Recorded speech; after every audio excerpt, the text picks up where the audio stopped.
So ayun na nga mga katoka, bali naikabit na natin yung sink. So bali may tubig na rin yan mga katoka. Ayan. Ayan. Tapos ngayon mga katoka, meron siyang grease trap. So bali ang recommend ng pundo is kailangan may grease trap sa ating sink. So ayun na nga mga katoka, magandang hapon sa ating lahat.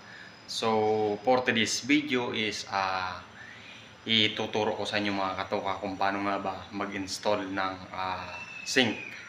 So bali yung sink nakapatong lang sa countertop sa granite.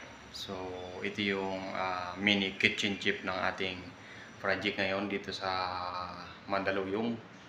So bali kondo ito mga katoka, nasa 36 square meter lang ito mga katoka. So let's go. So bali medyo makalat pa tayo ngayon mga katoka, pero finishing na tayo, nasa finishing na. So ngayon mga katoka, ito yung sink. Yes. Ito yung ilalagay natin na sink. So ayun nga mga katoka, so bali ito yung area ng ating paglalagyan ng sink. So ngayon na-layout ko na yan mga katoka. So bali ang layout na yan is nakabase yan dito sa overhead cabinet natin. Kung mapapansin nyo, meron ditong maliit na open shelves at nakalubog. So ang purpose ng cabinet na open shelves na yan mga katoka, kaya yan nakalubog, ang purpose niyan para pag maghugas tayo, hindi tayo tatama sa kanto dito, kaya inatras natin yan. So yan yung purpose ng open shelves natin.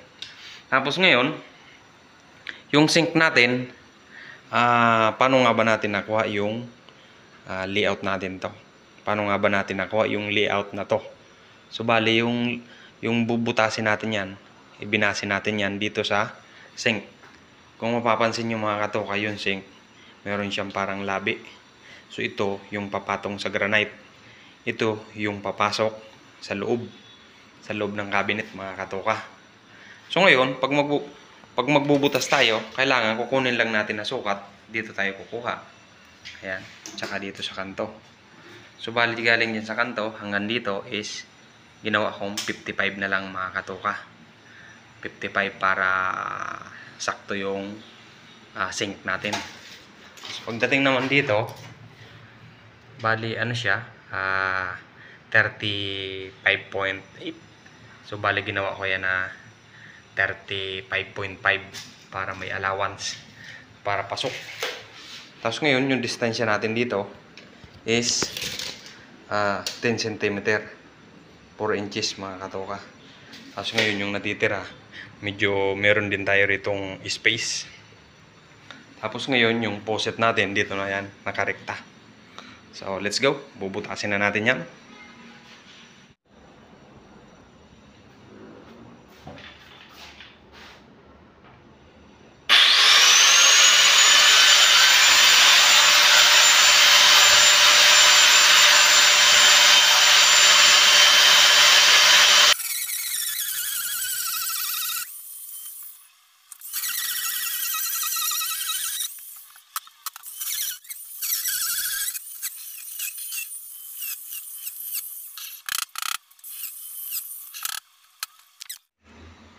So ngayon mga katoka, para di malaglag, maglagay tayo ng kalso.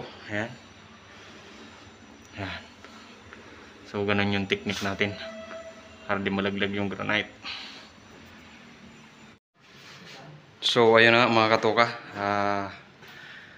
nailapat na natin yung sink. Tapos na natin butasan. So bali ipipix na lang natin yan. So may mga bracket din yan. Tapos yung dito paikot silicone na lang yan mga katoka. So ayun na nga mga katoka, bali naikabit na natin yung sink. So bali may tubig na rin yan mga katoka. Ayan. Ayan. Tapos ngayon mga katoka, meron siyang grease trap.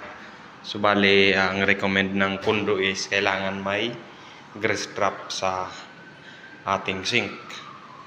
So ngayon, stainless grease trap yan mga katoka. So bali pipinturahan pa natin yung PVC na yan ng white. Tapos okay na yan mga katoka, finish na yan. So Ayun lamang mga katoka.